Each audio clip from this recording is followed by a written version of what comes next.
Assalamualaikum warahmatullahi wabarakatuh. Salam sejahtera, namo buddhaya, salam kebajikan, rahayu, salam guna santi. Pertama-tama, marilah kita berdoa terlebih dahulu demi kelancaran acara ini. Untuk itu saya memohon kepada Bapak Ibu untuk bersedia berdiri. Kita akan awali dengan doa.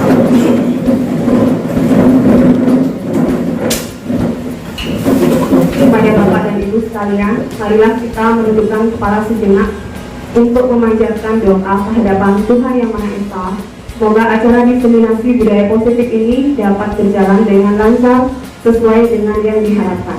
Untuk itu, berdoa dijelaskan.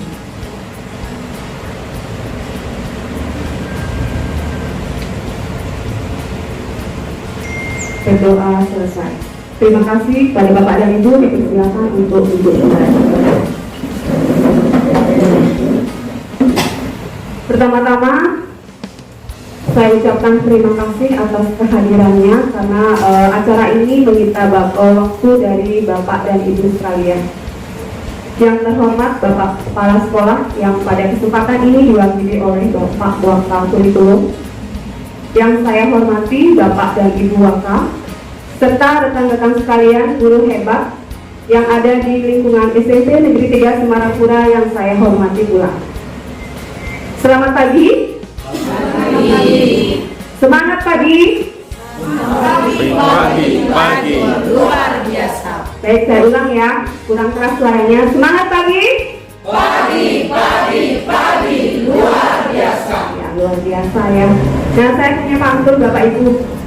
Mari ke pasar membeli kawat. Kawatnya ada 5 varian. Hai Bapak dan Ibu guru hebat, bagaimanakah kabar kalian? Baik, luar biasa ya? Ya, luar biasa. Baik, pada kesempatan ini saya berdiri di sini bukan berarti saya ini menggurui Bapak dan Ibu sekalian ya. Saya tahu bahwa di sini banyak guru-guru yang lebih senior daripada saya kalau dilihat dari segi pemahaman maupun pengalaman jauh di atas saya. Namun saya berdiri di sini di antara Bapak dan Ibu itu adalah untuk mengimbaskan materi yang saya dapatkan di pendidikan guru penggerak. Jadi acara diseminasi budaya positif ini adalah untuk melengkapi tugas aksi nyata saya. Jadi saya berbagi praktik baik pada Bapak dan Ibu. Baik Bapak dan Ibu, saya akan mulai acara ini. Selamat datang saya ucapkan di acara diseminasi budaya positif bersama saya, Diputu Sri Andayani, calon guru penggerak angkatan 7 dari SMP Negeri 3 Semarapura, Kabupaten Lumpur.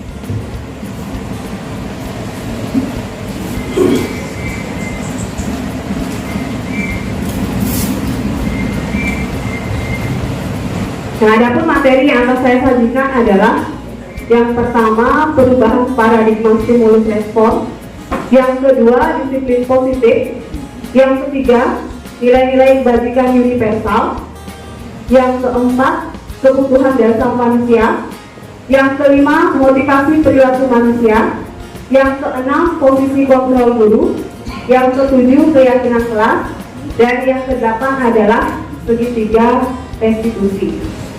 Jadi keseluruhan materi ini itu terangkum dalam materi modul 1.4 yaitu budaya positif. Nah, Bapak dan Ibu, kalau mendengar istilah budaya positif, kira-kira apa yang terbersit di benak Bapak dan Ibu? Jadi apa itu budaya positif menurut Bapak dan Ibu? Mungkin ada yang mau berpendapat, silakan. Ya, silakan Pak Gusti. Ya, kalau menurut saya itu budaya positif ya, budaya itu kan boleh dikatakan kebiasaan. Iya. Ya, jadi kita berusaha membiasakan hal-hal yang sifatnya positif, baik itu dari segi kita membiasakan diri melakukan hal-hal yang sifatnya positif sehingga menjadi sebuah kebiasaan dan pada akhirnya menjadi sebuah budaya yang minimal bagi diri pribadi dulu. Demikian saja. Ya, tepat sekali ya Pak Gusti. Jadi budaya positif itu adalah suatu pembiasaan yang bernilai positif, di mana di dalamnya itu terdapat serangkaian kegiatan yang dapat menumbuhkan karakter murid. Nah, seperti yang kita ketahui bahwa pada saat ini dilaksanakan kurikulum merdeka. Jadi kita harus mampu menciptakan budaya positif agar tumbuh karakter siswa yang mencerminkan profil pelajar Pancasila seperti yang diharapkan dalam kurikulum merdeka. Seperti itu ya.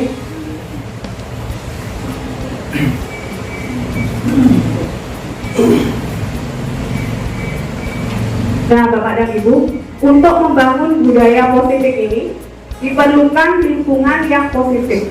Jadi kita harus menyediakan lingkungan yang positif, aman dan nyaman agar murid-murid kita mampu untuk berpikir, bertindak, mencipta secara merdeka, mandiri, dan bertanggung jawab.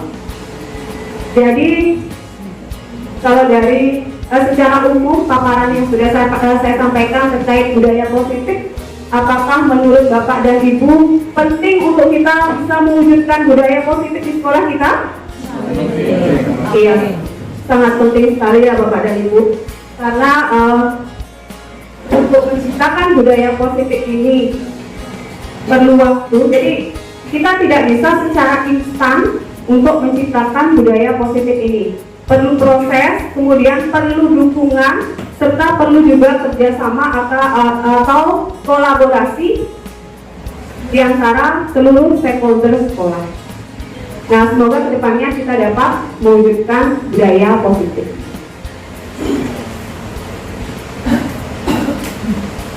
Saya akan mulai pada bagian pertama dari materi budaya positif ini, yaitu perubahan paradigma stimulus respon. Kita diharapkan untuk mengubah persepsi kita dari teori stimulus respon menuju kepada teori kontrol, di mana pada teori stimulus respon seseorang itu berperilaku atau bertindak karena adanya suatu dorongan. Jadi respon itu muncul karena adanya stimulus. Jadi kan? Nah, kita harus mengubah persepsi kita menuju pada teori kontrol. Sebelum saya jelaskan lebih lanjut tentang teori kontrol, maka di sini kita akan bermain terlebih dahulu, ya. Jadi saya ada games, nama gamesnya adalah Cobalah Buka. Jadi saya mohon bantuan kepada salah seorang bapak guru dan ibu guru. Siapa yang mau membantu saya? Ya, Bu Yuna dan Pak Gusti.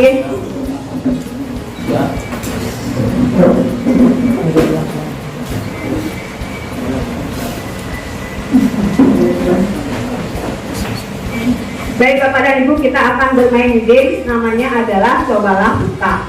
Jadi di sini pada Ibu Yura tugasnya adalah mengepalkan salah satu tangannya, dan Ibu beranggapan bahwa di dalam kepalan tangan Ibu Yura itu terdapat sesuatu yang sangat berharga.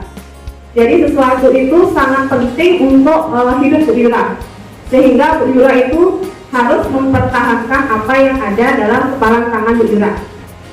Kemudian, ngerti ya Bu Yura? Nah, selanjutnya untuk Pak Gusti, tugasnya adalah mencoba untuk membuka kepalan tangan Bu Yura. Caranya adalah Pak Gusti bisa dengan merayu, merajuk, kemudian membujuk juga, atau bisa dengan mengiming-imingi sesuatu. Waktunya adalah 30 detik. Mengerti ya Pak? Ya. Silakan dimulai dari sekarang. Ya, kepalkan tangannya. Mungkin lebih dekat sedikit.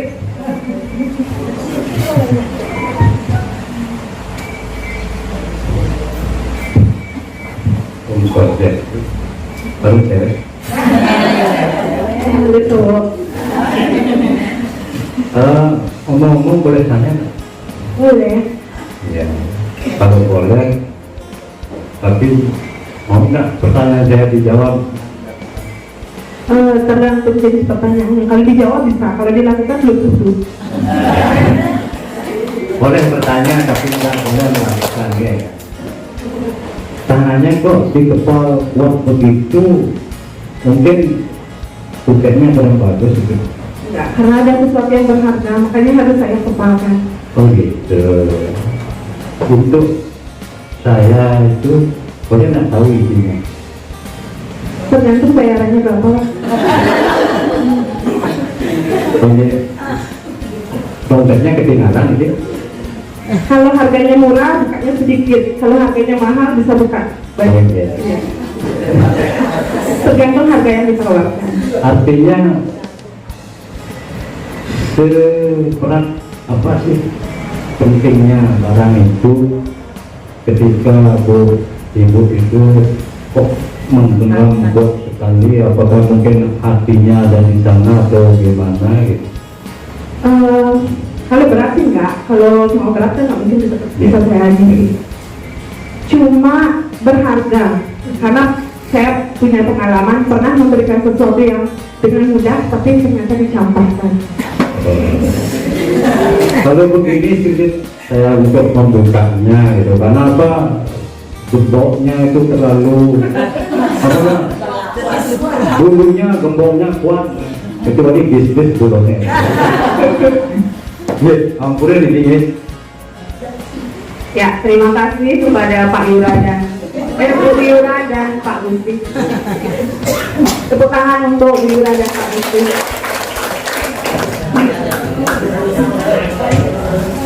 Baik, sekarang ada 3 pertanyaan terkait games tadi ya. Nama gamesnya adalah cobalah buka.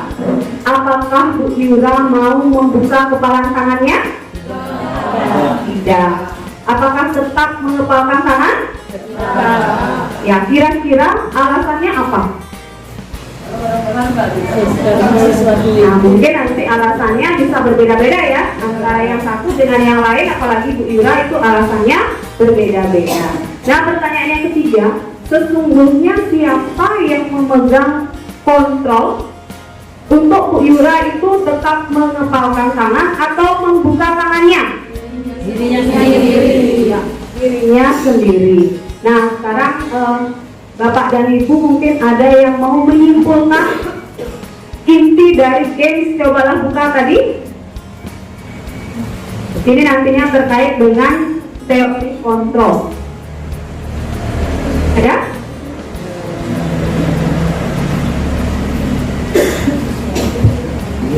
Jadi kesimpulannya adalah yang memegang kontrol atas diri kita itu adalah diri kita sendiri. Ya, seperti itu ya kesimpulannya.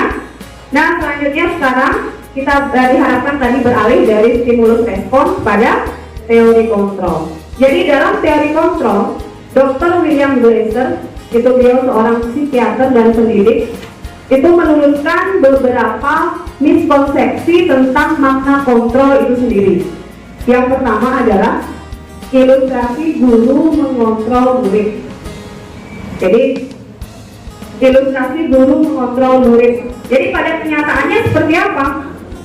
Guru itu tidak memiliki kontrol yang penuh terhadap murid. Jadi murid itu punya pilihannya sendiri, gitu ya. Murid itu punya hak untuk memilih apa yang akan dia lakukan dan apa yang tidak mau dia lakukan. Kemudian miskonsepsi yang kedua yaitu ilusi bahwa semua penguatan positif, efektif dan bermanfaat. Ini terkait bujukan tadi. Jadi pada kenyataannya bujukan itu adalah walaupun sifatnya positif seperti tadi Pak Gusti merayu Bu Yura gitu ya, itu merupakan salah satu bentuk kontrol. Jadi murid itu punya pilihan sendiri apakah dia mau menuruti bujukan kita ataupun tidak. Dan yang ketiga adalah murid itu bisa ketergantungan terhadap kita. Jadi dia bisa tergantung dengan apa yang apa wujudkan kita atau pandangan kita. Kemudian yang ketiga, miskonsepsinya adalah ilusi bahwa kritik dan membuat orang merasa bersalah itu dapat menguatkan karakter. Kenyataannya adalah kalau kita mengkritik murid dan selalu menyalahkan murid, maka kira-kira apa yang terjadi Bapak dan Ibu? Kalau kita selalu mengkritik murid, selalu menyalahkan murid, maka nanti murid itu akan bagaimana terhadap kita? Ya, lama-lama dia bisa benci terhadap kita, gitu ya. Di sini dikatakan bahwa dapat menguatkan karakter, justru malah melemahkan karakternya. Jadi murid itu dapat mengalami krisis identitas. Jadi terbentuklah identitas yang gagal pada murid. Nah, yang selanjutnya adalah ilusi bahwa orang dewasa memiliki hak untuk memaksa. Jadi orang dewasa tidak dapat mengontrol murid. Jadi seperti itu ya. Jadi yang dapat mengontrol kita adalah diri kita sendiri.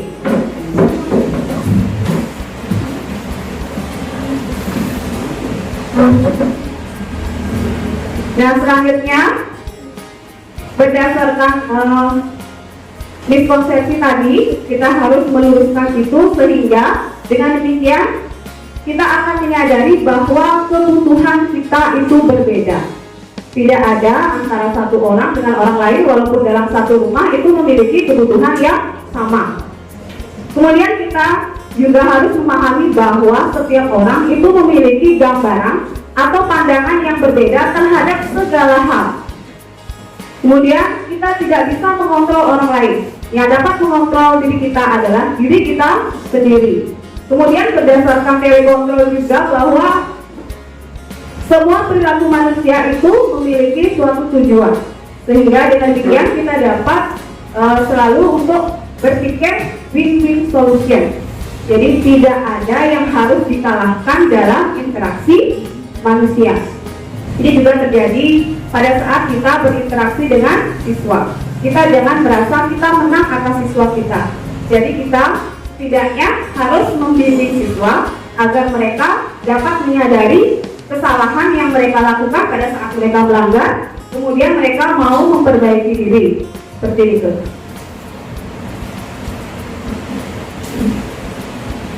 Nah, dengan mengubah paradigma kita sebagai pendidik dari stimulus respon ke teori kontrol, maka kita akan dapat menjadi lebih humanis dalam memandang seseorang.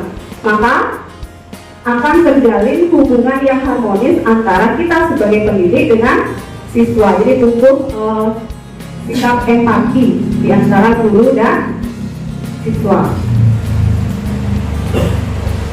Baik, itu tadi materi yang pertama Bapak dan Ibu. Apa masih semangat? Masih semangat?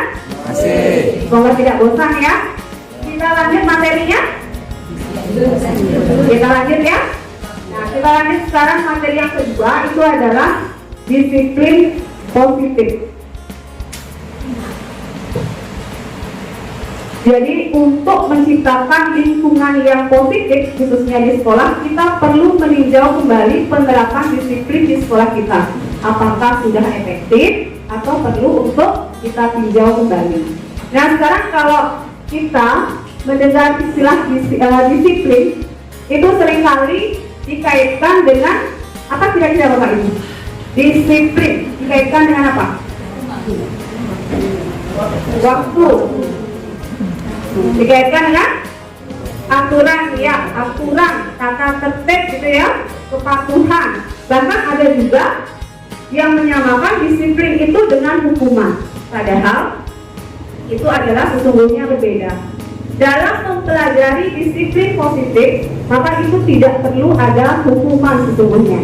Hukuman itu sebagai alternatif terakhir yang dapat kita lakukan atau bahkan ditiadakan sama sekali.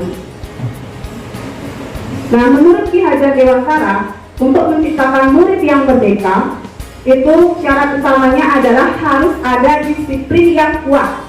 Disiplin yang kuat di sini adalah yang dimaksud disiplin diri yang muncul dari dirinya sendiri atau itu berkaitan dengan motivasi intrinsik. Jadi disiplin yang muncul itu karena motivasi intrinsik, motivasi dari dalam dirinya. Selanjutnya, menurut Ki Hajar Dewantara dan Gayen Bosen, disiplin sebagai bentuk belajar untuk kontrol diri agar dapat mencapai suatu tujuan yang mulia.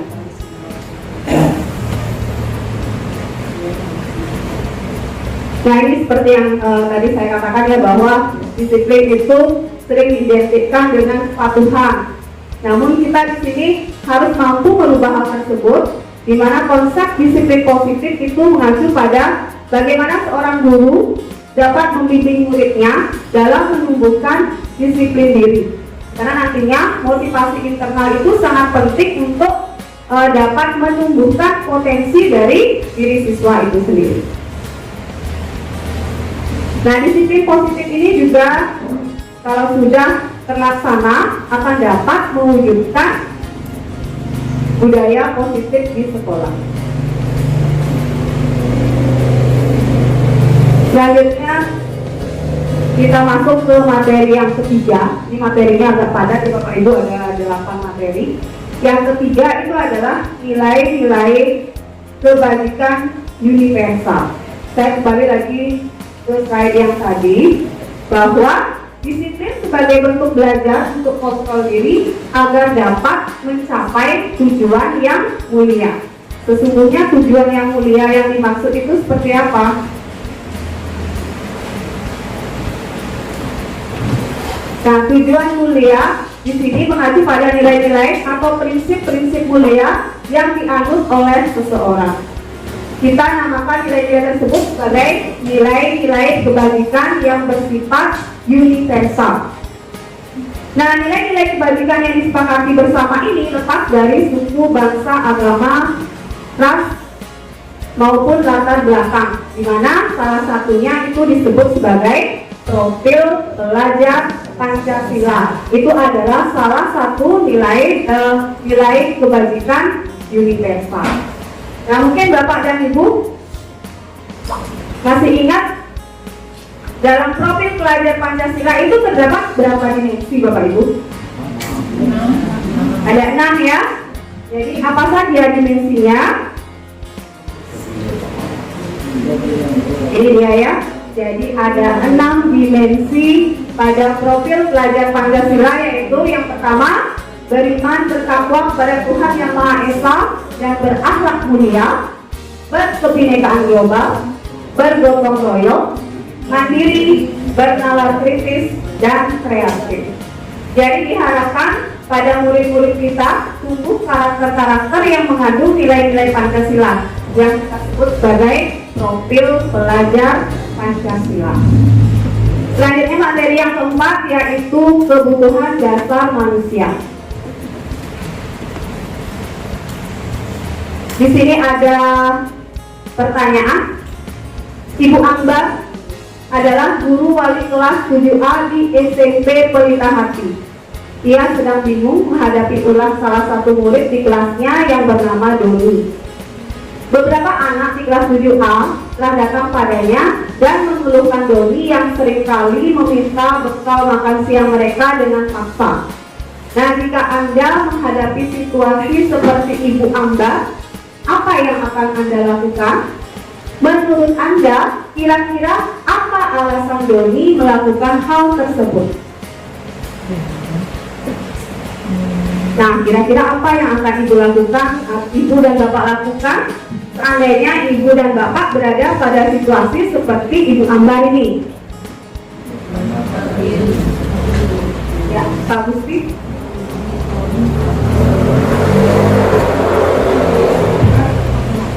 Ya, yang saya lakukan kalau saya menjadi Ibu Ambar, maka saya akan bertanya, kenapa Doni melakukan hal seperti itu?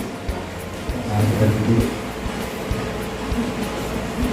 Ya, bagus sekali ya Pak Gusti ya. Jadi menanyakan alasannya kepada Doni, kenapa Doni melakukan hal tersebut.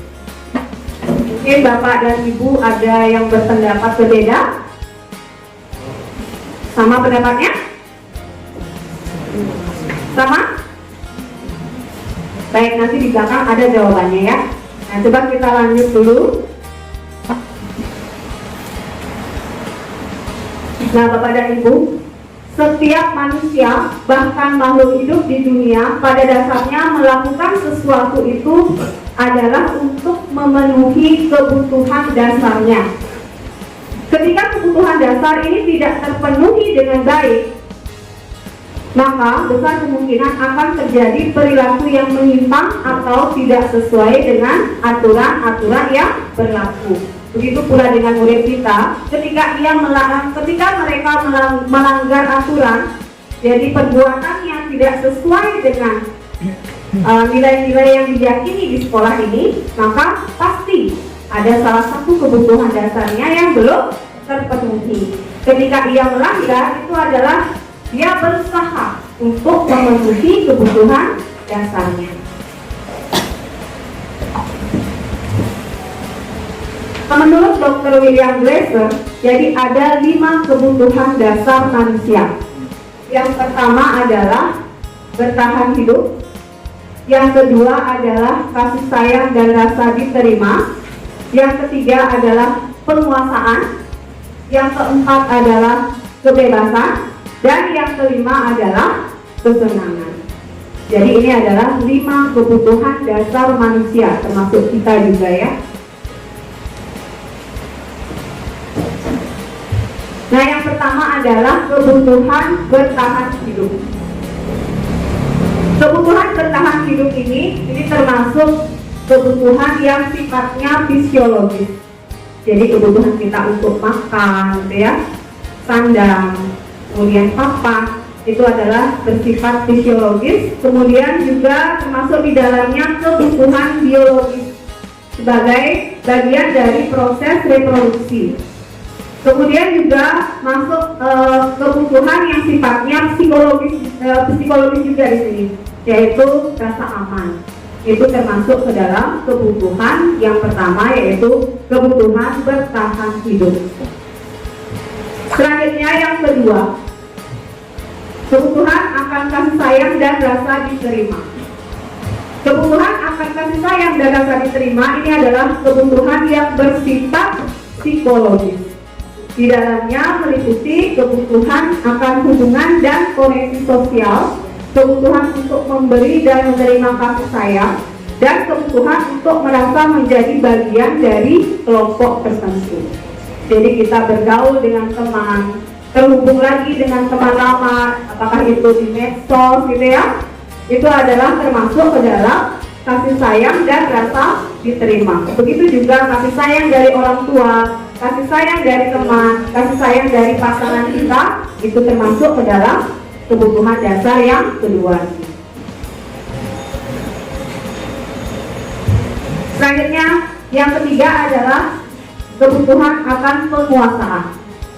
Kebutuhan penguasaan ini juga termasuk ke dalam kebutuhan yang bersifat psikologis. Jadi kebutuhan ini berhubungan dengan kekuatan untuk mencapai sesuatu, menjadi kompeten, menjadi terampil, diakui atas prestasi dan keterampilan kita, didengarkan dan memiliki rasa harga diri. Kita lanjut. Yang keempat, itu adalah kebebasan. Kebutuhan akan kebebasan ini juga termasuk ke dalam kebutuhan yang bersifat psikologis. Jadi kebutuhan untuk bebas itu adalah kebutuhan akan kemandirian, otonomi, memiliki pilihan, dan mampu mengendalikan arah hidup seseorang. Dan yang terakhir adalah kebutuhan akan kesenangan. Ini juga termasuk kebutuhan yang bersifat psikologis. Kebutuhan kesenangan adalah kebutuhan yang bersifat psikologis. Kebutuhan akan kesenangan adalah kebutuhan untuk mencari kesenangan bermain dan tertawa. Jadi bayangkan kalau kita hidup tanpa merasa senang seperti sayur tanpa garam ya. Jadi hambar rasanya.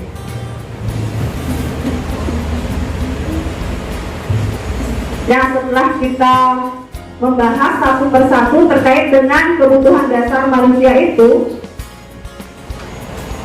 Di sini dapat kita simpulkan bahwa semua orang senantiasa berusaha untuk memenuhi kebutuhannya dengan berbagai cara. Apakah cara-cara itu ditempuh dengan cara positif ataukah dengan cara negatif? Nah, ketika cara itu ditempuh dengan negatif, nah disitulah muncul perilaku-perilaku yang tidak sesuai dengan aturan atau perilaku yang menyimpang. Sekarang kita kembali pada kasus tadi yang sudah dijawab oleh Pak Gusti Santike. Nah, kalau kita menghadapi situasi seperti Ibu Ambar, di mana Doni ini selalu memalak makanan temannya, maka sesungguhnya Doni ini memiliki alasan bahwa dia ingin memenuhi salah satu kebutuhan dasarnya. Maka tepat tadi bahwa kita menanyakan apa sesungguhnya alasan Doni melakukan hal tersebut. Kalau misalnya alasan Doni adalah dia mengambil makan siang temannya karena dia merasa lapar, karena tidak diberikan bekal oleh ibunya, maka kebutuhan dasar yang ingin dipenuhi oleh si Doni ini adalah apa? Ya, bertahan hidup, seperti itu ya. Nah, kemudian kalau misalnya alasan si Doni ini melakukan kegiatan memalak makanan temannya itu karena merasa senang diperhatikan oleh temannya, karena dengan demikian kan pastinya akan dilaporkan kepada ibu guru atau bapak guru, kemudian akan diteruskan kepada orang tuanya, sehingga dengan diteruskan kepada orang tuanya dia akan mendapat kasih sayang atau perhatian dari orang tuanya. Maka kebutuhan dasar yang ingin dipenuhi oleh si Doni ini adalah kasih sayang dan rasa diterima. Selanjutnya, kalau alasan si Doni ini memalak makanan temannya karena ia merasa puas bahwa dia ditakuti oleh temannya mau mengikuti apa yang dia inginkan, maka si Doni ini hendak memenuhi kebutuhan dasarnya, yaitu penguasaan. Kemudian kalau alasannya dia memalak makanan temannya itu karena merasa bosan, menu yang diberikan oleh ibunya itu saja gitu ya, dia ingin mencoba menu yang baru, maka kebutuhan dasar yang ingin dia penuhi adalah kebebasan. Selanjutnya yang terakhir, kalau alasannya adalah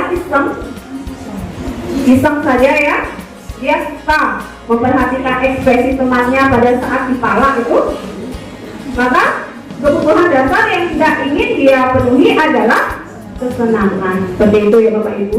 Jadi kalau murid kita melakukan perilaku yang menyimpang, itu sesungguhnya ada alasannya, di mana dia ingin memenuhi salah satu kebutuhan dasar yang belum terpenuhi. Kita lanjut Bapak Ibu atau bagaimana? Kita lanjut? Baik, saya akan lanjutkan materi yang kelima, yaitu motivasi perilaku manusia.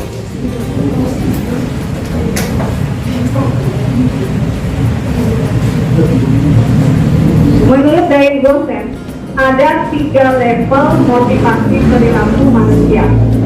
Yang pertama adalah untuk menghindari hukuman atau sakit.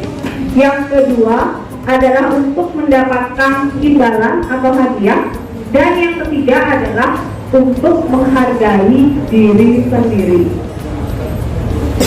Nah, motivasi level 1 dan 2 ini itu termasuk ke dalam motivasi eksternal. Sementara yang ketiga itu adalah motivasi internal. Nah, kalau kita sebagai manusia ya, secara naluri mungkin kita melakukan sesuatu untuk yang pertama ini menghindari hukuman. Misalnya Bapak dan Ibu masuk pagi, sebelum jam 7 sudah di sekolah.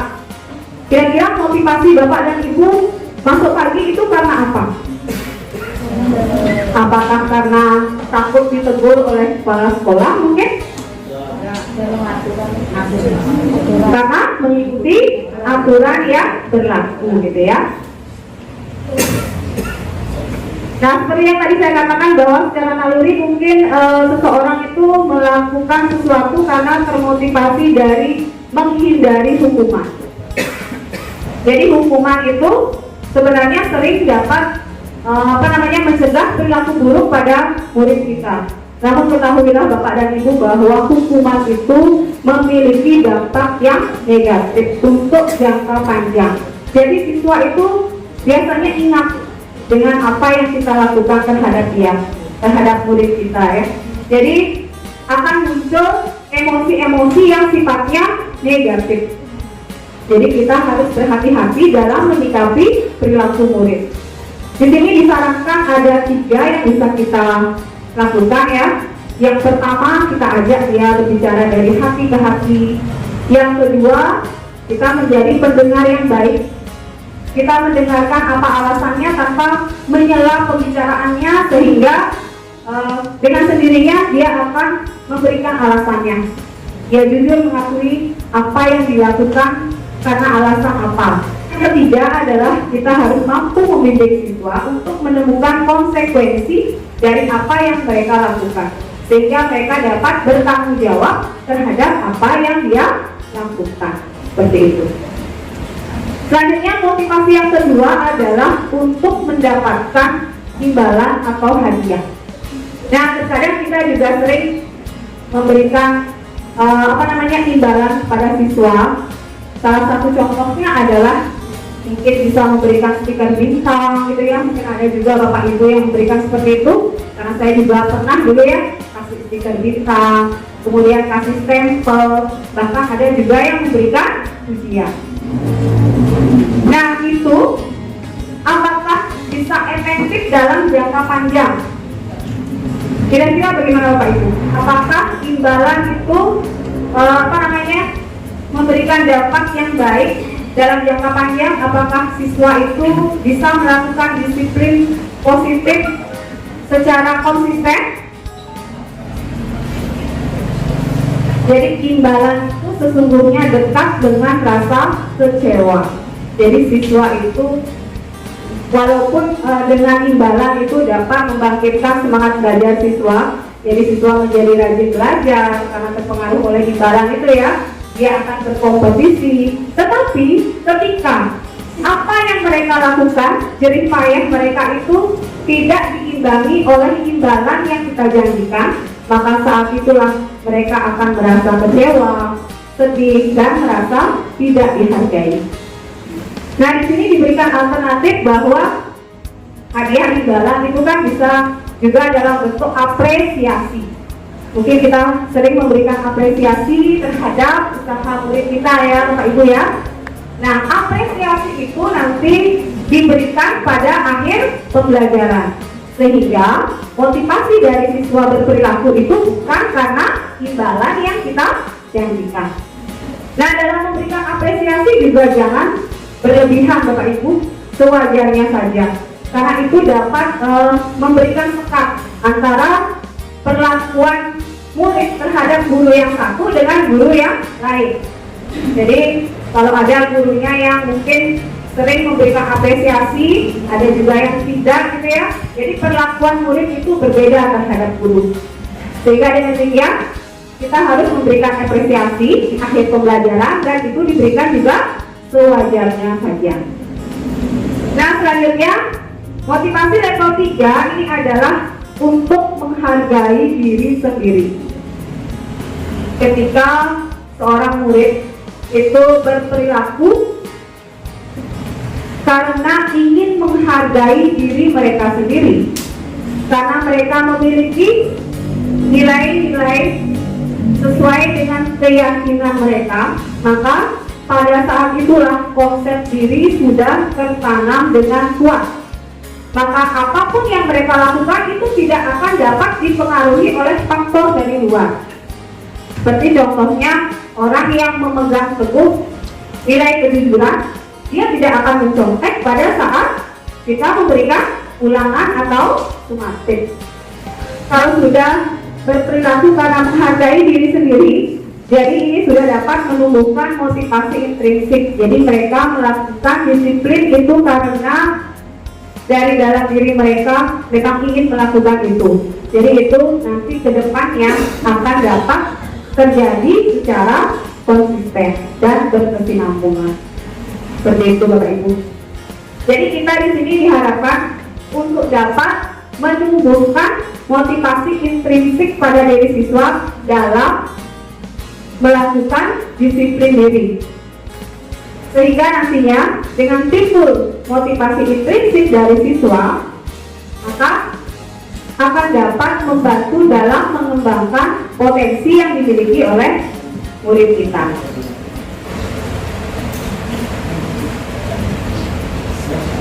Menanamkan motivasi ketiga pada murid-murid kita, yaitu untuk menjadi orang yang mereka inginkan dengan menghargai diri sendiri dengan nilai-nilai yang mereka percaya, itu merupakan tujuan dari disiplin positif. Dan jika sudah terjadi atau tercipta disiplin positif, maka akan dapat mewujudkan apa namanya tadi? Lagi ya, budaya positif. Nah, ini adalah perbedaan hukuman, konsekuensi, dan restitusi. Mungkin di antara Bapak dan Ibu pernah mengalami kejadian-kejadian di mana siswa kita melanggar aturan ya. Mungkin kita sebagai guru pada saat itu dia melanggar disiplin, ataukah pada saat itu kita menjadi wali kelasnya. Kira-kira apa yang Bapak Ibu lakukan? Lebih sering di hukuman atau konsekuensi kah atau restitusi? Nah, sekarang kita akan bedah satu persatu ya. Apa bedanya hukuman, konsekuensi, dan restitusi? Nah, untuk hukuman itu sifatnya satu arah. Jadi yang menentukan adalah guru dan murid sifatnya menerima. Terkadang hukuman itu juga tidak ada korelasi antara perbuatan yang dilakukan dengan hukuman yang diterima. Misalnya, murid datang terlambat, hukumannya berdiri 5 menit di depan tiang bendera, itu misalnya ya. Jadi tidak ada korelasi. Dan itu terjadi satu arah. Kemudian kalau konsekuensi, ini sudah ada kesepakatan. Kesepakatan dalam bentuk tanggung jawab yang harus dilakukan siswa ketika ia melanggar aturan. Misalnya, ketika siswa itu datang terlambat 5 menit misalnya, maka konsekuensinya adalah dia harus pulang 5 menit setelah bel pelajaran gitu misalnya ya. Dan itu sudah ada kesepakatan di awal. Jadi di awal kita buat kesepakatan bahwa kalau siswanya melanggar 5 menit terlambat, maka hukumannya adalah dia harus pulang 5 menit setelah bel, seperti itu. Itu namanya konsekuensi. Jadi ada kesepakatan antara dua pihak, guru dan murid. Ketika murid kita melanggar, dia sudah tahu, oh saya melanggar ini, maka konsekuensinya saya harus melakukan ini untuk mempertanggungjawabkan apa yang telah dilakukan. Selanjutnya yang ketiga itu adalah restitusi. Restitusi menurut Diane Boston itu adalah proses menciptakan kondisi bagi murid untuk memperbaiki, mencari solusi atas kesalahan yang mereka lakukan, sehingga mereka bisa kembali pada kelompok mereka dengan karakter yang lebih kuat. Jadi ada kesepakatan dua arah, itu kan tadi konsekuensi ya. Nah, di sini tambahannya kita memberikan ruang diskusi. Jadi ada ruang diskusi. Jadi kita memberikan siswa itu kesempatan agar dapat menemukan kesalahan yang mereka lakukan seperti apa, kemudian kedepannya apa yang akan dia lakukan agar kesalahan itu tidak terulang kembali. Nah, ini merupakan restitusi. Jadi itu perbedaan hukuman, konsekuensi, dan restitusi. Jelas Bapak Ibu perbedaannya?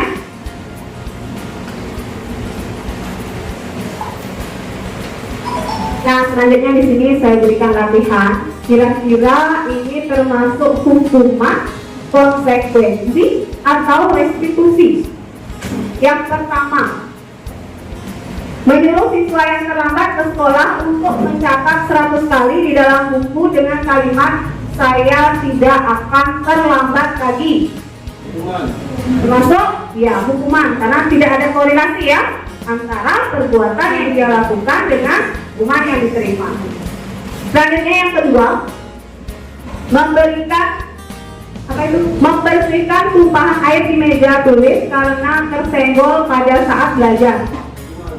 Termasuk hukuman atau konsekuensi atau restitusi.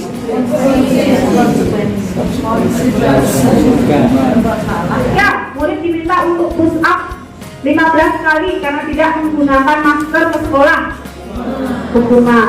Kemudian yang keempat, menggantikan kertas tugas teman yang telah dicoret-coret.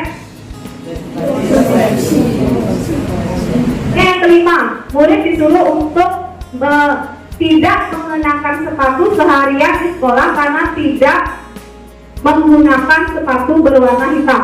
Jadi disuruh nyopot sepatunya. Termasuk apa itu? Ya, kalau tidak kesepakatan berarti hukuman ya. Nah selanjutnya, lari mengelilingi lapangan basket 2 kali karena terlambat 10 menit. Apa itu? Bisa jadi kalau kesepakatan konsekuensi ya. Kemudian yang terakhir, seorang siswa tertidur di kelas saat pelajaran. Guru bertanya, apa yang kamu sudah yakini bersama di kelas? Apa yang bisa kamu lakukan untuk memperbaiki masalah ini? Ya, ini sudah jelas termasuk restitusi.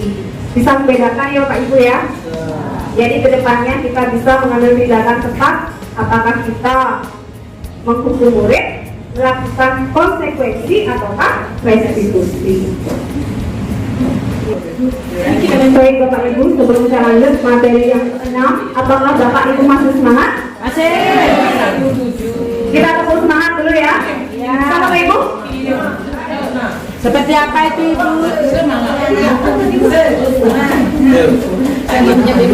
Baik, kita tepuk semangat dulu ya untuk menambah semangat kita mengikuti diseminasi ini. Tepuk semangat.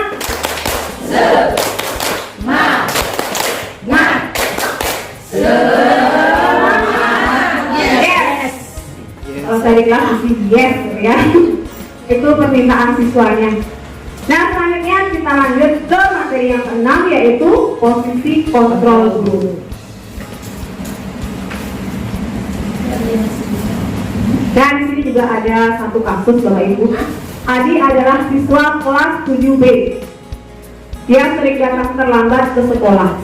Pada saat itu Pak Made bertugas sebagai guru piket dan melaporkan kejadian tersebut kepada wali kelasnya Adi. Jika Bapak atau Ibu adalah wali kelasnya Adi, kira-kira apa yang akan Bapak atau Ibu lakukan? Apa kira-kira? Tanya dulu ke Adi, Bapak datang terlambat. Ya, seperti ya, menanyakan alasannya. Kemudian kita bersama-sama berkomunikasi bersama agar si Adi ini menyadari kesalahannya dan dapat menemukan solusi atas permasalahan yang ditimbulkan. Sehingga nantinya ke depan Adi ini tidak mengulang kembali apa yang sudah dia lakukan.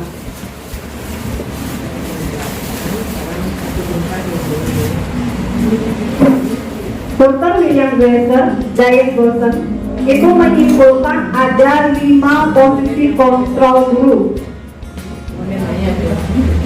di mana 5 posisi kontrol tersebut adalah yang pertama itu penghukum, yang kedua adalah pembuat merasa bersalah, yang ketiga adalah teman, yang keempat pemantau, dan yang kelima itu adalah manajer. Nah nanti akan diberikan pemahaman satu persatu terkait 5 posisi kontrol ini, sehingga nanti ibu ataupun bapak dapat menyimpulkan. Jadi selama ini posisi kontrol bapak dan ibu itu berada pada penghukumkah, pembuat merasa bersalah ataupun yang lain. Yang pertama adalah penghukum. Jadi seorang penghukum itu bisa menggunakan hukuman fisik maupun verbal. Jadi bisa juga dengan kata-kata ya, tentunya yang menyakitkan siswa. Kemudian kalau fisik mungkin menyuruh lari keliling lapangan gitu ya, atau berdiri di depan tiang bendera, itu termasuk fisik.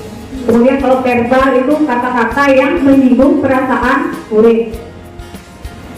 Nah, orang-orang yang menjalankan posisi penghukum itu senantiasa mengatakan bahwa sekolah memerlukan sistem atau alat yang dapat lebih menekan murid-murid lebih dalam lagi. Nah, pada saat posisi penghukum ini, biasanya gestur tubuhnya itu adalah nada suara tinggi, matanya melotot, kemudian menunjuk-nunjuk begitu ya. Kemudian hasil yang didapat dengan kita menerapkan posisi kontrol sebagai seorang penghukum adalah kemungkinan murid itu akan menjadi marah dan mendendam. Jadi dalam jangka panjang murid itu akan mengingat apa yang sudah kita lakukan terhadap murid pada saat mereka melanggar. Nah, contoh kalimatnya adalah seperti ini. Jadi dapat dipastikan kalau ibu bapak mungkin pernah melakukannya. Ini posisi kontrolnya sebagai penghukum. Kita lanjut, yang kedua adalah pembuat merasa bersalah. Nah, pada posisi ini biasanya guru akan bersuara lebih lembut. Pembuat merasa bersalah akan menggunakan keheningan yang membuat orang lain merasa tidak nyaman, bersalah, atau rendah diri. Nada suaranya memelas, halus, sedih, bahasa tubuhnya adalah merapat ke siswa. Jadi kalau kita menempatkan posisi kontrol kita sebagai pembuat merasa bersalah, maka hasil yang diperoleh adalah murid akan merasa bersalah karena telah mengecewakan kita. Kemudian dia juga akan menjadi orang yang gagal. Jadi akan menimbulkan identitas yang gagal pada siswa. Jadi siswa merasa apa yang dia lakukan itu membuat orang lain, terutama di sini gurunya ya dan orang tuanya, kecewa terhadap apa yang sudah dia lakukan. Nah, kalimat-kalimat yang diucapkan ketika kita menempatkan diri sebagai pembuat merasa bersalah itu adalah seperti ini. Bisa dibaca Pak Ibu ya? Bisa. Kita lanjutkan yang ketiga, posisi kontrol sebagai teman. Mungkin Bapak dan Ibu banyak juga yang menggunakan posisi kontrol sebagai teman. Saya juga pernah melakukan ini ya, di mana guru pada posisi ini tidak akan menyakiti murid, namun akan tetap berupaya mengontrol murid melalui pendekatan persuasif, menggunakan hubungan baik, ada humor juga di dalamnya untuk mempengaruhi murid itu sendiri. Nah, ada suaranya adalah ramah, akrab, kemudian ada bercandanya juga, kemudian bahasa tubuhnya merapat pada murid, kemudian ada senyumnya juga. Nah, hasil yang ditimbulkan bisa positif, bisa negatif. Jadi yang positifnya adalah akan terjalin hubungan yang baik antara guru dan murid. Kemudian hasil negatifnya adalah murid akan ketergantungan terhadap guru itu sendiri ya. Dan ini juga bisa menimbulkan kecemburuan. Misalnya saya memperlakukan murid ketika dia melanggar itu menempatkan posisi kontrol sebagai teman, sementara teman lain mungkin tidak sebagai teman ya, dengan posisi mereka sendiri, maka akan menimbulkan kecemburuan di antara para guru mungkin karena perlakuannya berbeda. Karena saya menganggap sebagai teman, maka murid itu lebih dekat dengan saya ketimbang dengan guru lain yang tidak menggunakan posisi kontrol sebagai teman. Selanjutnya yang keempat, ini adalah posisi kontrol sebagai pemantau. Nah, kalau yang ini sering mengaitkan dengan aturan-aturan yang berlaku. Jadi kalau siswa melakukan pelanggaran, itu kita selidiki dia melanggar aturan apa. Jadi apa konsekuensi yang harus dilakukan sebagai bentuk tanggung jawab terhadap pelanggaran yang telah dia lakukan. Nah, biasanya itu gesturnya adalah nada suaranya datar, bahasa tubuhnya formal.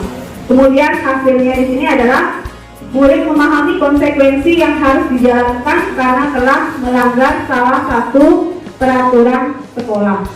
Namun, murid di sini tetap dibuat tidak nyaman karena harus melaksanakan konsekuensi dari apa yang sudah dia lakukan.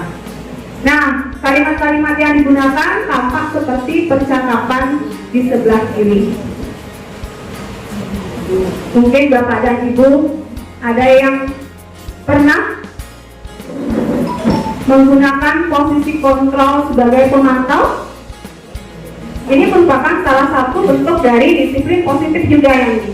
Kalau 3 yang lainnya itu bukan disiplin positif. Jadi kalau pemantau termasuk disiplin positif.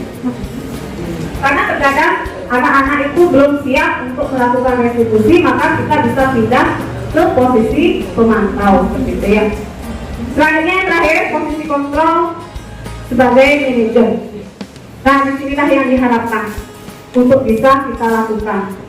Di mana pada posisi sebagai manajer itu guru berbuat sesuatu bersama murid, mempersilakan murid mempertanggungjawabkan perilakunya, mendukung murid agar dapat menemukan solusi atas permasalahannya sendiri. Jadi ada ruang diskusinya, gitu ya. Kalau pemantau tadi kan si A berbuat apa misalnya, maka konsekuensinya seperti ini. Kalau pada posisi manajer kita sudah melakukan restitusi di dalamnya. Seperti apa restitusi? Tadi sudah dapat dijelaskan. Nah, kalimat-kalimat yang digunakan tampak seperti percakapan di sebelah kiri. Itu adalah posisi kontrol sebagai manajer.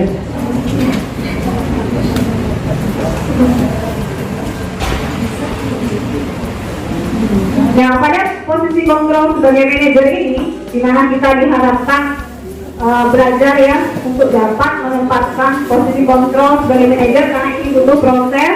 Tentu saja perlu adanya dukungan serta kolaborasi agar kedepannya kita bisa menerapkan ke posisi kontrol sebagai manajer. Jadi di sini fokus pada murid, bukan untuk membahagiakan guru atau orang tua murid. Mereka sudah tahu adanya suatu masalah dan sesuatu perlu terjadi. Jadi apa yang harus dilakukan untuk mengatasi permasalahan itu kita adakan komunikasi antara guru dan murid.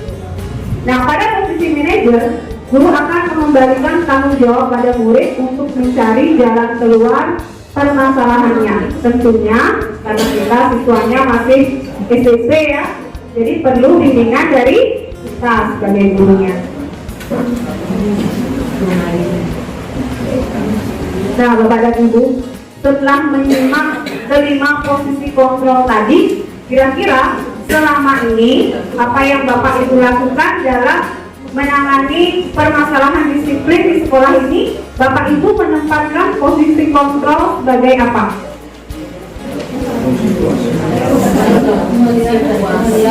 Ya, Bu Yuli, tergantung situasinya. ya, tergantung situasinya ya. Karena terkadang ada juga siswa kita yang belum siap untuk melakukan restitusi. Jadi kita bisa pindah ke posisi kontrol sebagai hanya saja diharapkan kita menghindari posisi kontrol yang pertama, kedua, dan ketiga, gitu ya. Itu kalau bisa. Jadi perlu proses, Bapak Ibu, perlu proses. Jadi kedepannya semoga kita bisa belajar bersama-sama untuk menerapkan posisi kontrol yang kelima, yaitu sebagai manajer. Selanjutnya yang ketujuh, keyakinan kelas. Apakah di antara Bapak dan Ibu sudah ada yang membuat keyakinan kelas? Mungkin Bapak dan Ibu wali.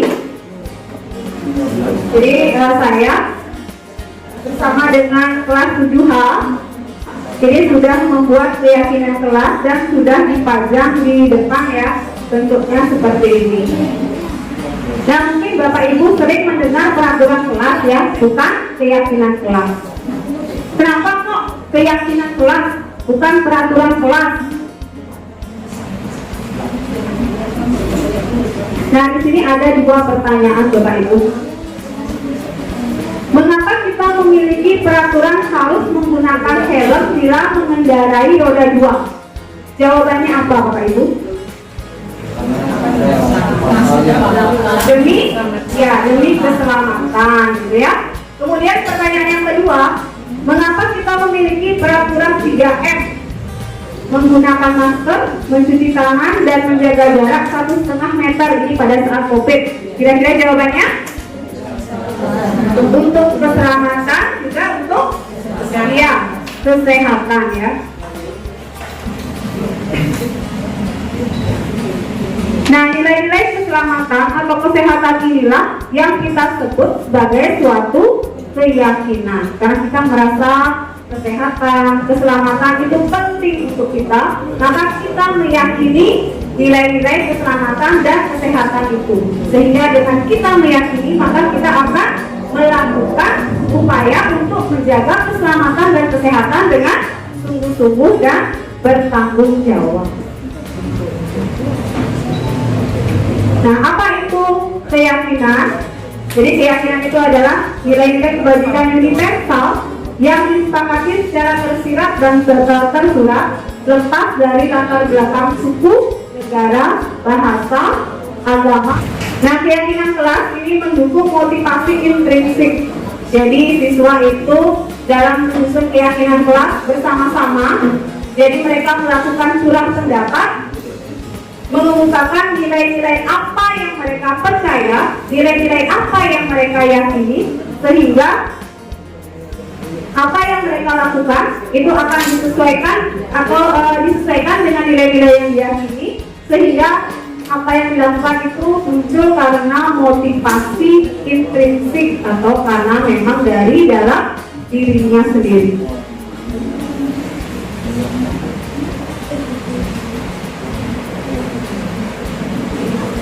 Nah, langkah-langkah dalam merumuskan keyakinan kelas itu adalah yang pertama, siswa menuliskan dulu keyakinan kelas yang mereka inginkan seperti apa. Di sana saya memberikan semacam sticky note ya, saya bagi kepada siswa saya untuk mereka menuliskan keyakinan kelas apa yang mereka inginkan. Kemudian yang kedua, guru dan siswa itu mengulas keyakinan yang telah tertulis. Jadi setelah siswa itu menuliskan pada sticky note, disuruh ke depan satu persatu untuk menempel di papan keyakinan kelas itu. Selanjutnya yang ketiga, guru dan siswa memilah keyakinan kelas yang penting. Jadi dikelompokkan. Karena beberapa keyakinan kelas itu bisa kita jadikan satu saja ya, satu keyakinan kelas yang mencerminkan keyakinan-keyakinan yang serumpun. Kemudian yang keempat, ini yang penting. Jadi keyakinan kelas itu ditulis dalam kalimat yang positif. Misalnya, kalau pada peraturan kelas dilarang mencaci teman, itu misalnya ya, itu kita ubah menjadi menghargai orang lain, itu misalnya, menghargai diri sendiri dan orang lain. Nah, itu adalah contoh keyakinan kelas menggunakan kalimat yang positif. Jadi kalau kata tidak, dilarang, itu sebaiknya dihindari, karena biasanya dengan kata-kata yang negatif itu justru akan menimbulkan perbuatan yang terjadi secara berulang-ulang. Itu Pak Ibu. Kemudian yang kelima adalah mengecek dan menyepakati keyakinan kelas. Setelah disepakati, dibuatkan bannernya, seperti saya tadi dibuatkan banner. Kemudian karena itu keyakinan kelasnya kita susun bersama, ditandatangani bersama, baik oleh guru wali kelasnya maupun murid-muridnya. Kemudian setelah ditandatangani, ditempel atau dipajang sehingga semua bisa melihat. Jadi berpedoman perbuatan atau perilaku yang mereka lakukan itu berpedoman pada keyakinan yang telah disepakati.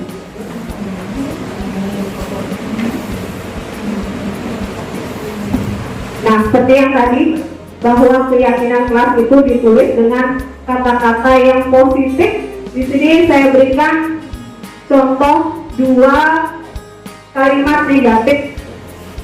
Nah, sekarang coba Bapak Ibu tuliskan kedua kalimat ini menjadi kalimat yang positif. Yang pertama, dilarang mencela teman.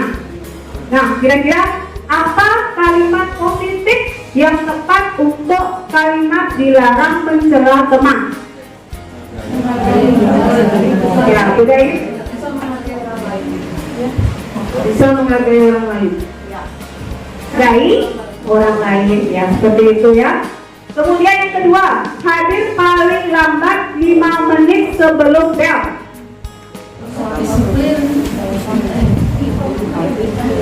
Lebih awal lebih baik.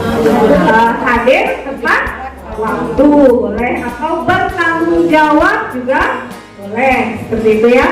Nah, ini adalah contoh kalimat-kalimat positif, di mana dalam keyakinan kelas itu harus menggunakan kalimat yang positif. Jadi diharapkan juga kepada Bapak dan Ibu, karena kita sesuai dengan apa yang telah kita sampaikan di awal tadi, menurut Bapak Ibu kan penting untuk mewujudkan budaya positif di sekolah kita. Nah, sebagai awal dalam menciptakan budaya positif di sekolah itu bisa kita lakukan dengan membuat keyakinan kelas bersama dengan anak wali kita masing-masing. Kira-kira bagaimana Bapak Ibu? Apakah Bapak Ibu bersedia untuk membuat keyakinan kelas? Jadi, untuk menciptakan budaya positif, langkah awal yang dapat ditempuh adalah dengan membuat keyakinan kelas. Ya, kita nanti berkolaborasi bersama ya. Kita berkolaborasi bersama dalam menyusun keyakinan kelas. Jadi seandainya ada permasalahan bisa didiskusikan kembali. Dan jangan lupa kalau sudah selesai keyakinan kelasnya, dibuatkan banner kemudian dipajang di depan kelas, sehingga semua kelas nanti memiliki keyakinan kelas. Jadi keyakinan kelas itu jangan banyak-banyak Bapak Ibu ya, takutnya nanti tidak ada yang terlaksana. Yang penting walaupun sedikit tapi bisa dilaksanakan dengan sungguh-sungguh dan penuh tanggung jawab. Nah, selanjutnya yang terakhir, ini adalah segitiga restitusi. Di mana tadi restitusi sudah dibahas di awal ya. Nah, sekarang di sini ada segitiga restitusi.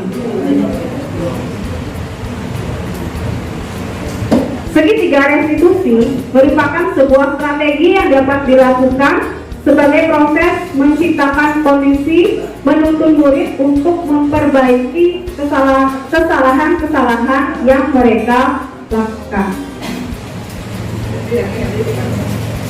Jadi dengan penerapan segitiga restitusi, murid diharapkan bisa kembali ke kelompok mereka yang telah memiliki karakter yang kuat dan memperbaiki kesalahan yang mereka lakukan. Segitiga restitusi itu membantu murid menjadi lebih memiliki tujuan, disiplin positif, dan memulihkan dirinya setelah berbuat salah. Penekanannya adalah bukan pada bagaimana berperilaku untuk menyenangkan orang lain, namun tujuannya adalah menjadi orang yang menghargai nilai-nilai kebajikan yang mereka percayai. Jadi setiap siswa melakukan pelanggaran gitu ya, ingat bahwa menurut teori kontrol pasti ada tujuannya. Jadi kita tanyakan alasannya, kita melakukan restitusi ya. Nah, di sini yang baru mungkin bagi kita itu adalah segitiga restitusinya.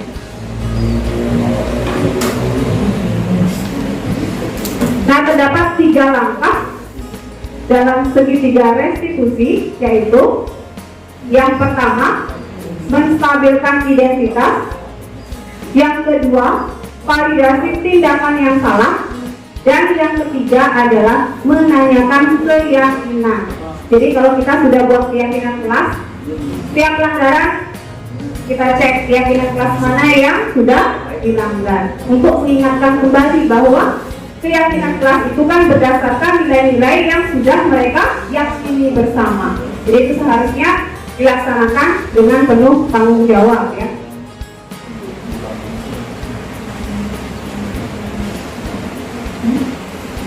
Nah, ini adalah gambar segitiga restitusi. Pada segitiga restitusi, langkah pertama pada bagian dasar segitiga adalah menstabilkan identitas. Jika anak berbuat salah, maka ada kebutuhan dasar mereka yang tidak terpenuhi. Bagian dasar dari segitiga restitusi memiliki tujuan untuk merubah orang yang gagal karena telah berbuat kesalahan menjadi orang yang sukses. Kita dapat melakukannya melalui pernyataan seperti ini. Ketika siswa berbuat salah, melanggar aturan, jadi langkah pertama itu kita mengatakan bahwa tidak ada manusia yang sempurna. Kamu bukan satu-satunya orang yang berbuat salah. Ibu pun pernah berbuat salah. Kemudian selanjutnya langkah yang kedua adalah memvalidasi tindakan yang salah. Konsep langkah kedua adalah kita harus memahami kebutuhan dasar yang mendasari tindakan anak berbuat kesalahan. Jadi menurut teori kontrol, semua tindakan manusia baik positif maupun negatif itu memiliki tujuan tertentu. Jadi kita di sini menanyakan alasan mereka. Kenapa kamu melakukan hal tersebut? Apa alasannya? Seperti itu. Kemudian langkah yang ketiga yaitu menanyakan keyakinan. Jadi kita kembalikan kepada keyakinan yang telah mereka sepakati bersama. Jadi teori kontrol menyatakan bahwa kita pada dasarnya termotivasi secara internal. Ketika langkah 1 dan langkah 2 sukses dilakukan, maka anak akan siap untuk melakukan langkah yang ketiga, ya.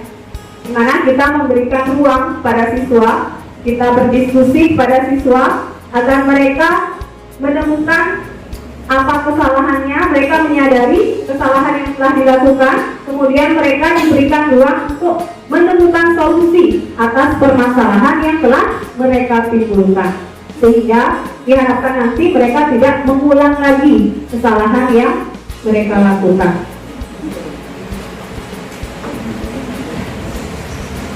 Nah, berikut adalah contoh aksi nyata saya dalam menerapkan segitiga restitusi. Kasus pertama, salah seorang siswa bernama Rita terlambat datang ke sekolah. Dia tiba di sekolah pada saat teman-temannya sudah selesai kumpul di lapangan dan sudah bersiap kembali ke kelasnya masing-masing untuk mengikuti pelajaran. Rita menghadap guru piket dan dicatat pada buku piket. Selanjutnya, guru piket menyampaikan kepada saya yang kebetulan adalah wali kelas Rita. Kemudian saya memanggil Rita dan menerapkan segitiga restitusi dalam menyelesaikan permasalahan keterlambatan Rita. Untuk lebih jelasnya, simaklah tayangan berikut ini.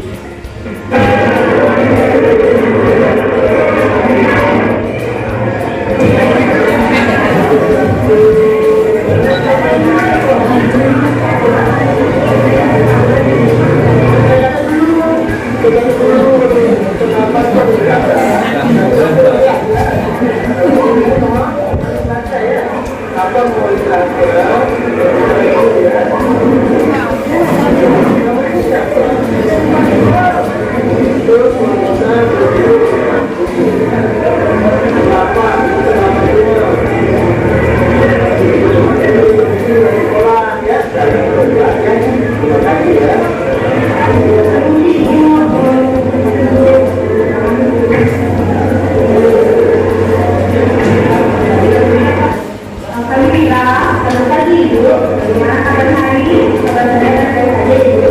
Apa-apa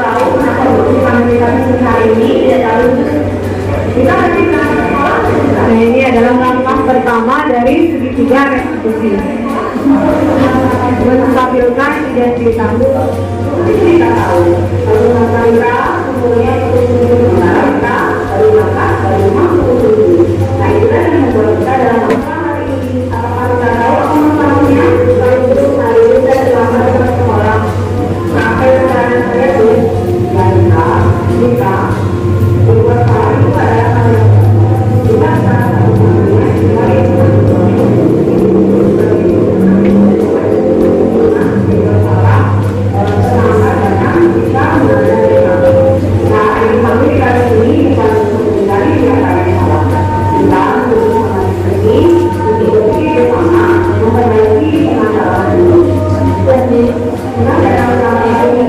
ini adalah langkah yang kedua, mempelajari tindakan yang salah, menanyakan alasannya.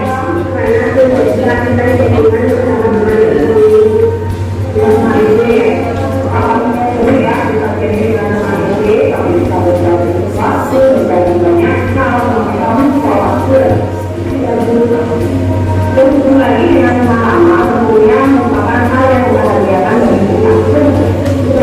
Tapi hal itu sebaiknya bisa kamu lakukan dari waktu, sehingga tidak mengambil dan menggunakan pada waktu malam hari.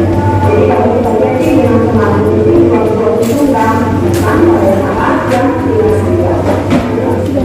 Sekarang kembali pada langkah yang ketiga, menanyakan keyakinan.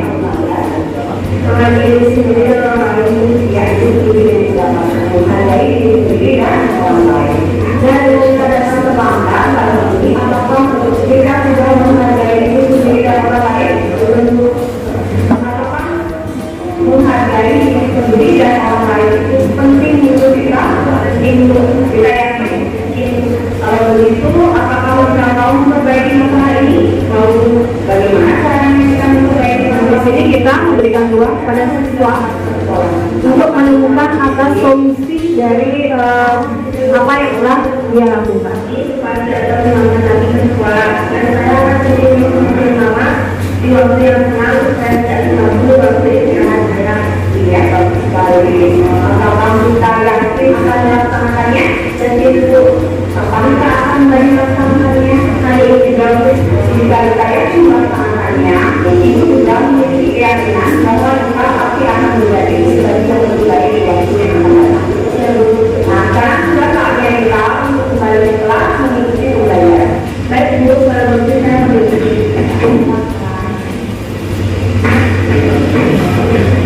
Dengan sudah diulas tadi tentang segitiga restitusi, artinya ke-8 materi sudah saya imbaskan kepada Bapak dan Ibu sekalian.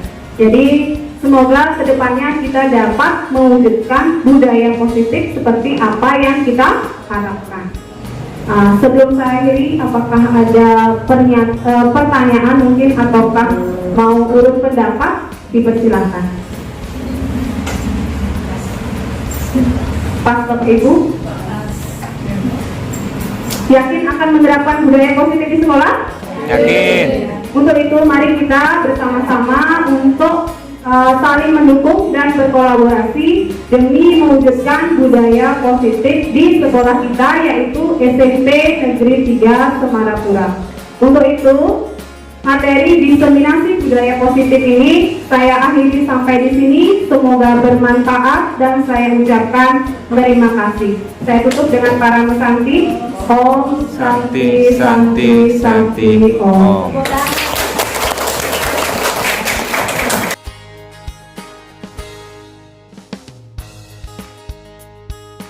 Kiri rombongan jali Om Swastiastu. Doa mulai.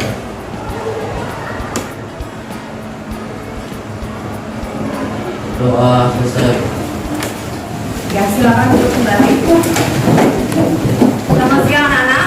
Siang. Gimana kabarnya hari ini? Baik. Ada yang sudah hadir? Ada. Orang yang sudah hadir? 2.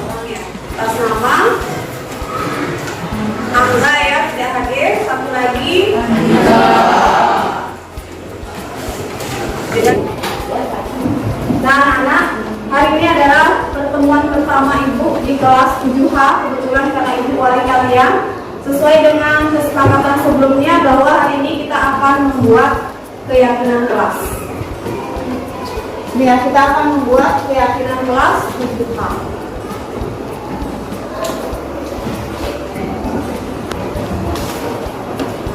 Ya, kita akan membuat keyakinan kelas ya.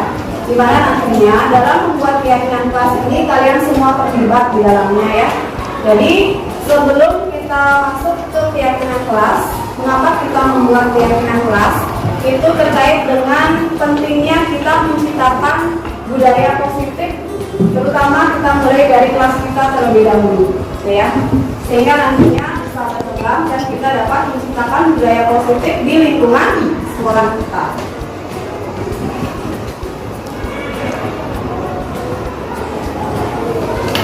Nah, ini budaya positif. Nah, setiap perilaku yang kita lakukan di dalam kelas itu dapat menentukan terciptanya sebuah lingkungan positif. Nah, perilaku warga tersebut menjadi sebuah kebiasaan yang akhirnya membentuk sebuah budaya positif. Tentunya nanti perilaku yang dilakukan itu tentunya perilaku yang baik ya. Kemudian selanjutnya, nah, untuk bisa terbentuk suatu budaya positif, maka langkah awal yang dapat kita lakukan adalah perlu diciptakan atau disepakati suatu keyakinan atau prinsip dasar yang kita susun bersama di antara para warga kelas, sehingga nantinya dengan kita menyusun bersama, kita meyakini bersama apa yang telah kita sepakati, dan tentunya nanti terakhir kita dapat melaksanakan dengan penuh tanggung jawab. Itu harapannya ya. Nah, hal itulah yang nantinya diturunkan menjadi sebuah keyakinan kelas yang akan kita susun bersama saat ini. Nah, mengapa kok namanya keyakinan kelas? Bukan aturan kelas ya, bukan tata tertib kelas. Nah, di sini ada dua pertanyaan yang perlu kalian jawab. Yang pertama, mengapa kita memiliki peraturan tentang penggunaan helm pada saat mengendarai kendaraan roda 2 atau motor? Kira-kira jawabannya apa? Siapa yang tahu? Ya, apa jawabannya ya? Ya, untuk kesehatan. Kira-kira apa lagi selain kesehatan? Juga untuk keselamatan ya. Nah, lanjut sekarang. Ini jawabannya. Jadi untuk keselamatan, untuk kesehatan. Nah, itu dirasa penting atau tidak? Penting. Menjaga kesehatan, kemudian kita berharap agar diri kita selamat, itu penting untuk kita, kan gitu ya? Nah, nilai-nilai keselamatan atau kesehatan inilah yang kita sebut sebagai suatu keyakinan. Jadi dengan kalian merasa bahwa keselamatan itu penting untuk kita, kesehatan itu penting untuk kita, jadi bagaimana cara menjaganya, maka kita akan melaksanakan dengan sungguh-sungguh, seperti itu ya. Nah, itu namanya keyakinan. Apa itu keyakinan? Yaitu nilai-nilai kebajikan universal yang disepakati secara tersirat dan tersurat, lepas dari latar belakang suku, negara, bahasa maupun agama. Maka dari itu kita akan membuat suatu keyakinan kelas. Jadi pernyataan kelas itu nanti dibuat dalam bentuk kalimat yang positif.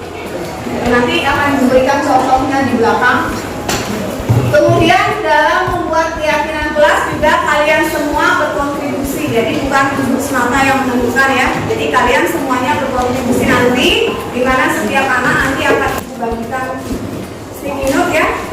Silakan nanti kalian tulis keyakinan kelas apa yang ingin kalian buat untuk nanti kita sepakati bersama ya.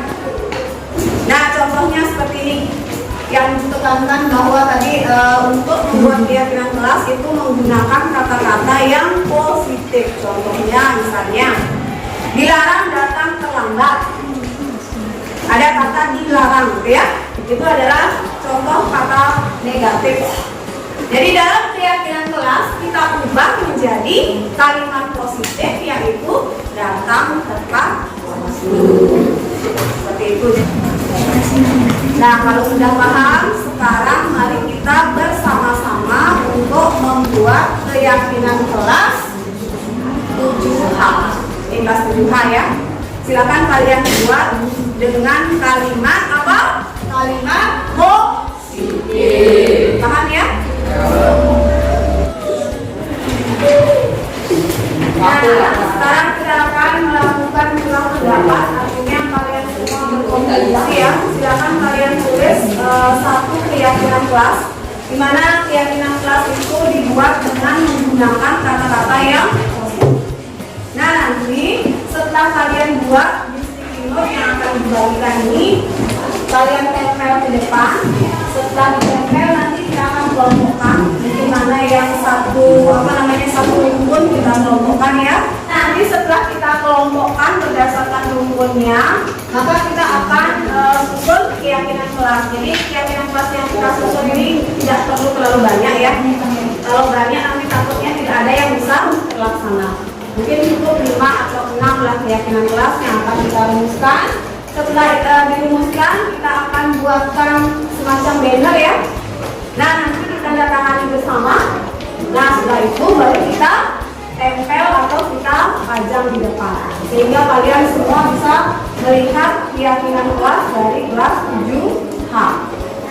Nah, karena keyakinan kelas itu berdasarkan nilai-nilai kebajikan yang kalian yakini, maka diharapkan nantinya kalian semua dapat melaksanakan keyakinan kelas itu dengan penuh rasa tanggung jawab. Sudah paham ya? Nah, baik, kalau gitu sekarang saya bagikan ini satu-satu.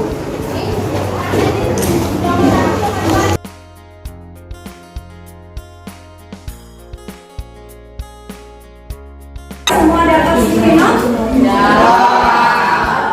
silakan sekarang kalian tuliskan keyakinan kelas masing-masing anak buat satu.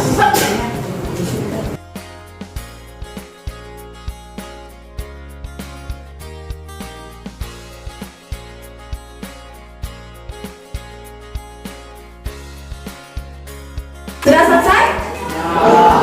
Sudah, kalau sudah silakan ditempel di sini. Tempel di sini ya, mulai dari London.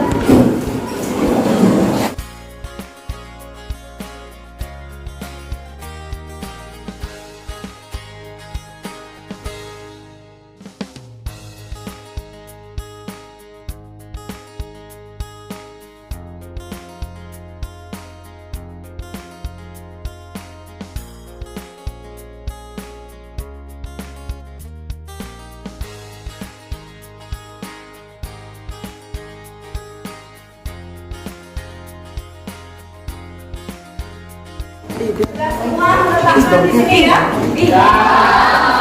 Siapa mau ibu mengelompokkan? Jadi yang serumpun kita kelompokkan, kemudian nanti kita akan sepakati berapa keyakinan kelas yang akan kita tetapkan bersama. Yuk, siapa yang mau bantu? Ya, Diri sama Damar ya.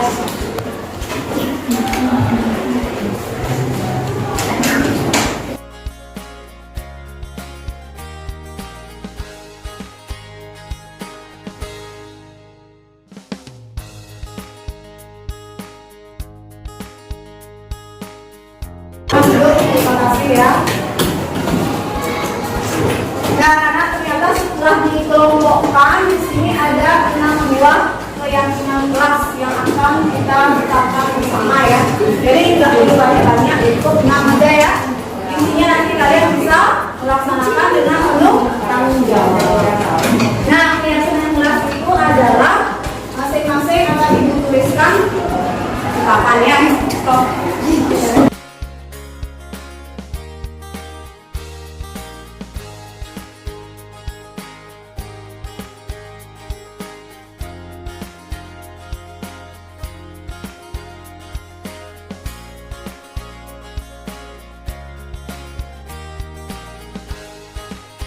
Apakah kalian meyakini keenam keyakinan kelas ini? Apakah kalian merasa ini penting untuk dilaksanakan? Penting ya? Nah, karena kalian meyakini dan kalian merasa penting ini dilaksanakan, maka kalian diharapkan nantinya dapat melaksanakan seluruh keyakinan kelas yang telah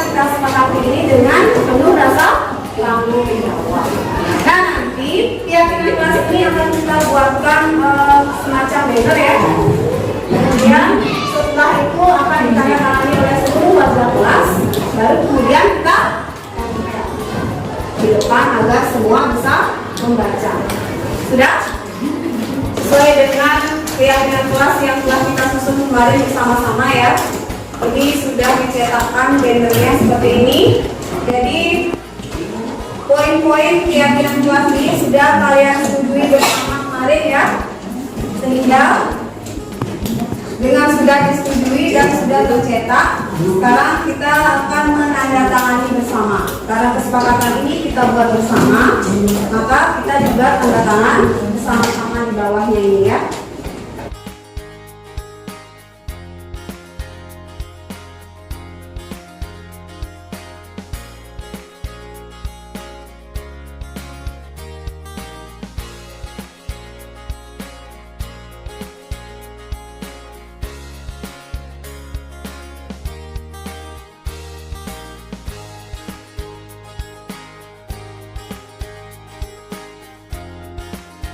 Sudah kita tanda tangani bersama ya.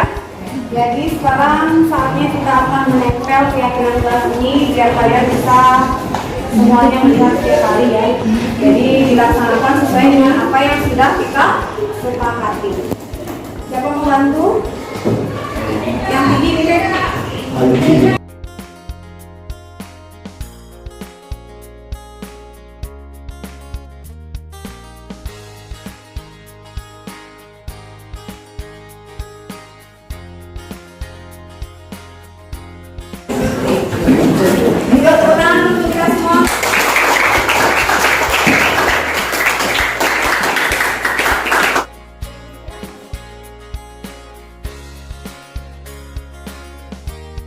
Om Swastiastu, saya Ayu Marsini, guru SMP Negeri 3 Semarapura. Menurut saya, apa yang dibawakan oleh rekan saya Ibu Putu Sri Handayani tentang diseminasi yang dibawakan tentang budaya positif yang baru ini dilakukan di sekolah kami sangat menarik dan sangat bagus, terutama materinya sangat menarik bagi kami. Kemudian pembawaannya, cara membawakan juga sangat bagus, sangat menarik, sehingga rekan-rekan guru terutama saya sangat antusias dan sangat tertarik untuk mendengarkan. Apalagi materinya itu mengingatkan kami untuk bagaimana caranya menangani siswa. Kemudian kami jadi bisa bercermin tentang penanganan siswa yang baik sehingga menimbulkan budaya positif di sekolah kami. Sekian dan terima kasih. Om Santi Santi Santi Om. Om Swastiastu.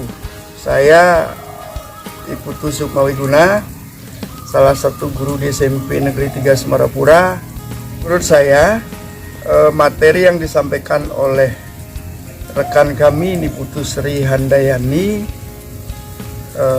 kami rasa sangat tepat untuk dilaksanakan atau diterapkan di SMP Negeri 3 Semarapura untuk mewujudkan budaya positif di lingkungan SMP Negeri 3 Semarapura.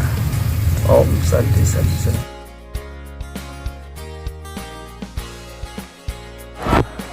Om Swastiastu. Perkenalkan, nama saya Gede Agus Putra Citanirota. Saya siswa kelas 7H. Om Swastiastu, perkenalkan nama saya Putu Ananda Damar Agetis, siswa dari kelas 7H.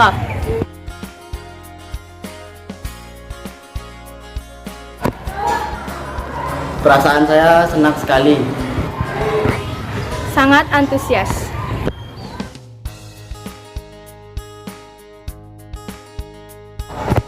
Penting. Sangat penting sekali.